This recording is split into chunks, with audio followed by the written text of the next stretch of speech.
এই ভিডিওটি কৃষকদের জন্য অত্যন্ত গুরুত্বপূর্ণ, কারণ এই ভিডিওতে এমন এমন কৃষি যন্ত্রপাতি আছে যেগুলো কৃষকদের কাজকে আরও সহজ করবে। দেখতে পাচ্ছেন এই জিনিসটা, যারা ফসল ওই বস্তাতে লোড করেন তারা কিন্তু এই জিনিসটা দিয়ে অনেক সহজেই লোড করতে পারবেন। এটা কিন্তু আবার লম্বাও করা যায়। দেখতে পাচ্ছেন এরকম অনেক কৃষি যন্ত্রপাতি আজকে আপনাদেরকে দেখাবো, একদমই সহজ। আপনারা চাইলে কিন্তু এগুলো বানিয়েও নিতে পারবেন নিজে লাগাতে। দেখতে পাচ্ছেন এইটা অনেক জোস একটা জিনিস লাগছে আমার। এই যে দেখুন কত সহজে গাছের ডালপালাগুলো কেটে ফেলা যাচ্ছে। এটাকে আবার লম্বা খাটো দুইটাই করা যায়। দেখতে পাচ্ছেন করা তো আছে, খুব সুন্দরভাবে ডালপালাগুলো কাটছে।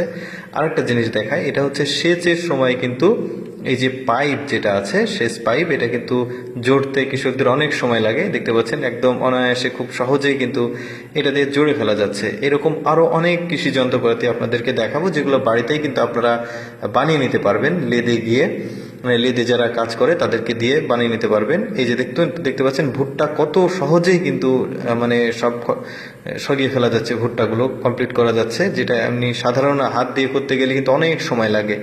এই জন্য এই ধরনের জিনিসগুলো আপনারা কিন্তু লেদ যারা ওই যে লোহা লট করে কাজগুলো করে তাদের কাছে গিয়ে বানিয়ে নিতে পারবেন। এই জিনিসটা দেখুন, এই জিনিসটাও অনেক সুন্দর। গাছে কীটনাশক দেওয়ার সময় কিন্তু চারিদিকে যেই গাছে আমার প্রয়োজন হয় সেই গাছেও কিন্তু কীটনাশকটা চলে যায়। তো এইটা দিয়ে আপনারা কিন্তু অনায়াসে সার বিষ যেটাই হোক প্রয়োগ করতে পারবেন। এইটা জিনিসটা দেখায়, এই জিনিসটা আরও বেশি জোস লাগছে আমার। দেখতে পাচ্ছেন এটা হচ্ছে ওই পেরেক আর কি, কোনো কিছু ভাঙতে হলে বা পেরেক পুঁততে হলে কিন্তু আপনারা সহজে পুঁততে পারবেন। এইটা একটা খুব সুন্দর একটা জিনিস। কৃষকরা কিন্তু মাঠে কাজ করার সময় রোদ লাগে, বৃষ্টি হয়, তারপরে গাছের পাতা গায়ে লেগে, ধানের পাতা গায়ে লেগে হাত পা কেটে যায়।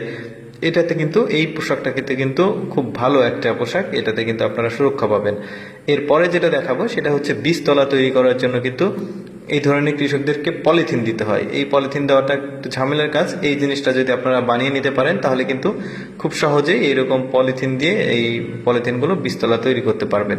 এরপরে যেটা দেখাবো এটাও খুব ভালো একটা প্রোডাক্ট, ভালো একটা জিনিস। দেখতে পাচ্ছেন খুব সহজেই আপনারা যে এই গাছের উচ্ছিষ্ট অংশগুলো রয়েছে ফসল তোলার পর, এগুলো কিন্তু রোদে শুকাতে পারবেন এইটা দিয়ে। এটা কিন্তু আরও কাজ হয়, যেমন গাছের তোলা, এই যে মিষ্টি আলু তুলছে, আলু ওই যাবতীয় গাছের গোড়া সহ তোলার কিন্তু বাদাম, এই ধরনের অনেক ফসল তুলতে পারবেন। এটা একটা হাতুড়ি, এই হাতুড়িটাও খুব সুন্দর একটা হাতুড়ি, কৃষকদের জন্য অনেক কাজের একটা জিনিস। দেখতে পাচ্ছেন এইটা যে আপনাকে কিনতে হবে কোথাও থেকে তা কিন্তু না, এটা আপনারা এগুলো বানিয়েও নিতে পারবেন। যে কোনো ওই কামারের কাছে গেলে, যারা লোহার কাজ করে তাদের কাছে গেলেও বানিয়ে নিতে পারবেন। এই যে এইটা দেখুন, এটা খুব সুন্দর একটা জিনিস। আপনারা যারা ওই যে পেঁয়াজ রসুন লাগান তারা কিন্তু একটা বিষয় লক্ষ্য করেন, সময় সাপেক্ষ অনেক সময় লাগে। এটা এভাবে কিন্তু আপনারা চাইলে এই পেঁয়াজ রসুনের গাছগুলো এভাবে লাগাতে পারবেন, বা ছোট ছোট যে গাছগুলো আছে সেগুলো লাগাতে পারবেন, চারা গাছগুলো। এইটা কৃষকদের অনেক প্রয়োজনীয় একটা জিনিস। দেখতে পাচ্ছেন এটা হচ্ছে কীটনাশক প্রয়োগ করা একটা ইলেকট্রিক আর কি বক্স। দেখতে পাচ্ছেন এটা অটোমেটিক আর কি বিষগুলো প্রয়োগ করবে।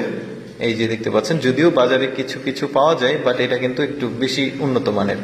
এরপর যেটা রয়েছে প্লাস্টিকের একটা মানে এই যে ফসলগুলো এইদিক ওদিকে রাখা, শুকাতে দেওয়া, এই কাজগুলোতে কিন্তু আপনারা এই এই জিনিসটা ব্যবহার করতে পারবেন। এটা যদিও প্লাস্টিক, তবে আপনারা চাইলে পাতলা কাঠ দিয়ে বানিয়ে নিতে পারবেন। ঠিক এইভাবে কাজগুলো খুব সহজ হবে, ফসলগুলো খুব সহজে শুকাবে।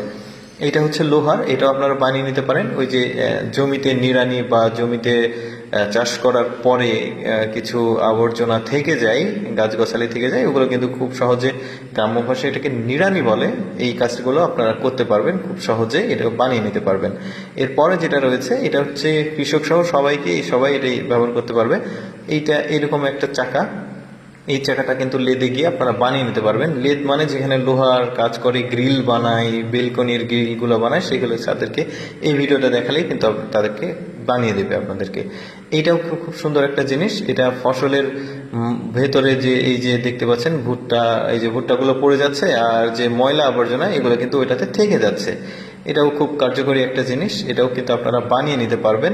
সবগুলোই কিন্তু লেদে বানানো যায় যেখানে লোহার কাজগুলো করে।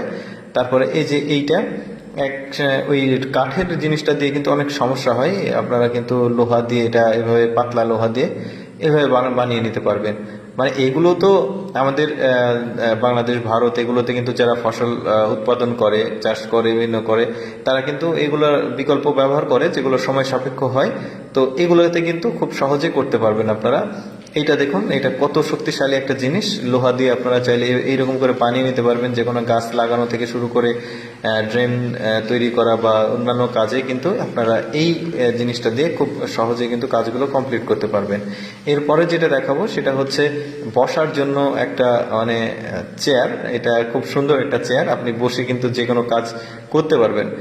ফসল লাগানোর সময় বা পেঁয়াজ, তারপরে রসুন, এগুলো লাগানোর সময় কিন্তু একটু পরপর গিয়ে বসতে হয়। তারপরে পাতাকপি, ফুলকপির গাছ লাগানোর সময় একটু একটু পরপর বসতে হয়, মাজা ব্যথা করে। এইরকম একটা চেয়ার যদি রাবার দিয়ে আপনারা বানিয়ে নিতে পারেন, যে কোনো মোড়া বা চেয়ারে এরকম একটা ফিতা লাগালে কিন্তু আপনার কাজটা সহজ হয়ে যাবে। এরপরে যেটা হচ্ছে নিড়ানির জন্য একটা সুন্দর জিনিস। আপনাদের জমিতে যদি ময়লা আবর্জনা থাকে, এইরকম করে আপনারা বানিয়ে নিতে পারবেন। একটা কাঠের বাঁশের মাঝে এই লোহার এই জিনিসটা কামারের কাছে গেলে কিন্তু ওরা এই ভিডিওটা দেখাবেন, দেখালেই কিন্তু ওরা বানিয়ে দিবে। এরপরে যেটা রয়েছে সেটা হচ্ছে এই যে ফসল বা ঘরে তোলার পর এটা দিয়ে কিন্তু উনি দেখাচ্ছে এটা খুব মজবুত। এটা দিয়ে কিন্তু খুব সহজেই এভাবে আসলে ফসলগুলো বস্তা লোড করা যায়। এই প্রোডাক্টগুলো কিন্তু এখন আপাতত আমাদের কাছে অ্যাভেলেবল নাই, তবে আশা করছি খুব দ্রুত আমরা এগুলোকে নিয়ে আসতে পারবো বাইরে থেকে। তো যাই হোক, আমাদের সঙ্গে থাকুন, লাইক দিয়ে পেজে আমরা ইনশাল্লাহ এই প্রোডাক্টগুলো নিয়ে